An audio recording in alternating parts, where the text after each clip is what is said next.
So I've put in about 2 years of this freelancing and consulting self-employed lifestyle, but people, I have learned a lot in a very short amount of time.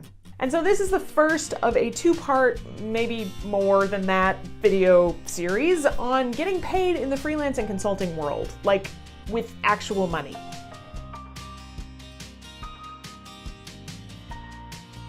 Taking the leap into the freelance, consulting, or other creative self-employment venture kind of world is really fun. It's also really hard when it comes to asking people to give you money for things. My colleague Katie Linder and I have often talked extensively about getting paid for your work on our podcast, Make Your Way. Link is in the description. But I also wanted to share a few examples of some mistakes that I've made and things that I've learned along the way in hopes that that might help you in your freelance venture. So I've been watching a ton of the Great British Baking Show recently, like, most of humanity has, and so I'm going to use a couple of metaphors from the baking world to talk about different elements of freelancing and money. Much like you would need to preheat the oven in order to make a good bake, when you're consulting and doing freelance work, the first thing that you need to do is set your rates. If you, like me, are coming from an academic environment or some other salaried position, the shift to setting your own rates can be really discombobulating. So you have to start by figuring out how much can the market that I'm working in actually support. This might mean figuring out what your competitors charge and what's the standard range for the particular types of services that you might be offering. There are many ways to do this, but I actually just recommend reaching out to people. A lot of people are really open about how they charge and how they set their rates. Some people are less so, but you won't know if you don't ask. You can also do some other digging around and market research and Googling to find out all kinds of information about the market that you're working in.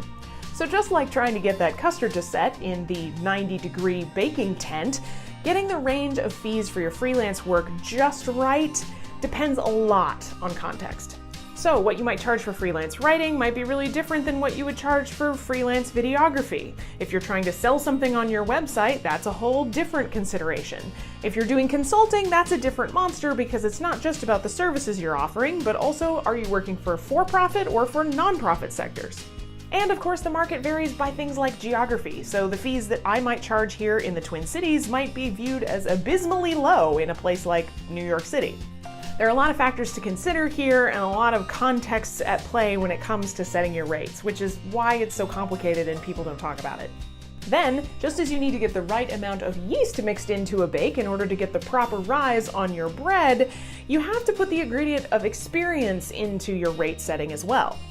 And here I'm talking about not only the experience doing that particular type of freelance work, but also any other type of experience that might apply to that work. So for example, when I first launched into evaluation consulting, I didn't have a ton of experience in evaluation consulting world specifically, but I did have a wealth of research knowledge and experience that was applicable to the freelance world that I was diving into. So I didn't end up starting with 0 years of experience. I started with a PhD and 5+ years of research experience. Now that experience has grown considerably in breadth and depth, and so that factors into my current calculation when I'm setting my rates. Then, just as you have to pick your fillings for your mince pie just right to make sure that it's got the right amount of texture and moisture, you need to think about your overhead expenses and how those factor into your rates as well. So not only does the rate need to pay you for your time and expertise and work, it also needs to pay for a lot of these overhead business expenses. These things, which when you were working for someone else was paid for by that entity, are now coming out of your pocket. These are things like business insurance and healthcare and internet expenses and computers and office supplies and printing costs and mileage and really anything that is required in order to do your business. Now, like baking with an older mixer, there are ways to do business a little bit more cost effectively. In some freelance work, you can keep your business expenses pretty low. So you don't necessarily need the KitchenAid stand mixer with all the fancy attachments in order to make a good bake. Similarly, you don't necessarily need all of the software with all the bells and whistles right out of the gate in order to have a successful freelance business. But you shouldn't underestimate your expenses either. You gotta have your basics covered in order to make anything good in baking or in business. And now onto the technical challenge, the side hustle. So what if you're not really trying to start a full-blown business? You're just kind of in the side hustle game where you want to make a little bit of money on the side. And maybe you don't really care if you're not getting paid the full market rate for the job that you're doing. Does that mean that you can ask way under the going rate in order to get the job? I mean, yes, but also no. I'm just saying, Paul and Mary are not going to give you full marks on that technique. If you're not trying to build a business, or really even if you are, you may fall into the trap of charging less than you should for your first few gigs. Hi, my name is Sarah, and I am guilty of this. That's okay, it's part of the learning process, but doing that long term is really problematic. Not only for you ever making what you should for your work, but also for the market as a whole. Here's the part where I fully admit I've been on both sides of this. I've been the one to lowball a job just to get my foot in the door, and because I was less experienced and wanted the client to take a risk on me. I saw this as being worthwhile for both parties. They were spending a lower fee, and I was getting a little bit of experience. It worked out for me. But, like using a mold, instead of doing that caramel decoration by hand, I set myself up for future failure. In a future negotiation with the same client that I had done this cheap work for, when I got to the part where I said, okay, but now you need to pay me the market rate because my skills and my time are worth that, they actually walked away and ended up going with somebody else who would do the work for cheap. So that freelancer did the same thing that I had done the year before and took the rate that was way too low, and this set up a terrible bake. Not only were neither one of us getting paid what our skills were actually worth, but the client had expectations that were well under the market rate for that type of service.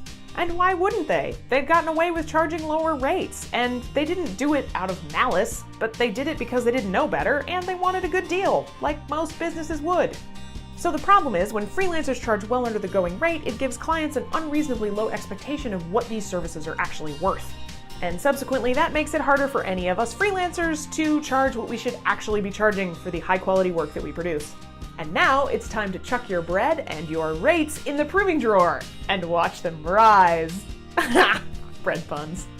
So when I first got into public speaking and doing professional development training kinds of events, I set a pretty low rate accordingly. I was still within the market range, but I was pretty low comparatively. And coming from academia where you're rarely paid for presentations, it seemed weird to ask for much more. Additionally, there were times when potential venues might say, well, we can only pay you this much, is that okay? And at the time, in doing the mental calculus on the value of getting in front of a new audience and honing my skills, the lower rate seemed worth it. I was cutting my teeth at a new skill, so to speak, but since that time, I've been steadily raising my rates. The rates that I was happy to accept a couple of years ago, I would say no to now without hesitation. That's not necessarily to say anything bad about the venues or that they're offering too little money, but I've honed my skills and my time is more important and valuable to me, so if the price isn't what it needs to be, I say no. I'll say more about how to say no to gigs in video number 2 in this series, but for now, I'll just encourage you to think about raising your rates to reflect the experience that you're gaining in your work. So if you're charging like $100 an hour for something right now, and then you do several projects at that rate, don't be afraid to bump your rates accordingly. Your experience, your expertise, your professionalism are all commodities, and your work has value, and so does your time. Like the Great British Baking Show finalists, you've proved yourself to be an excellent and consistent baker, and your clients should pay for that accordingly. So that's it for the first video, and now I think I need some cake. Anyone else hungry? Just me? No? Thanks for watching, and if you found this video on freelancing and money helpful, please consider sharing it with others. That helps me out a ton. And also a reminder that this video is part of the larger series called Honestly. If you're interested in finding out more information about the series or about how you can support the series, links are in the description. As always, thanks for watching, and I'll see you next time, where I'll talk more about money and how to say no to it, because that's scary.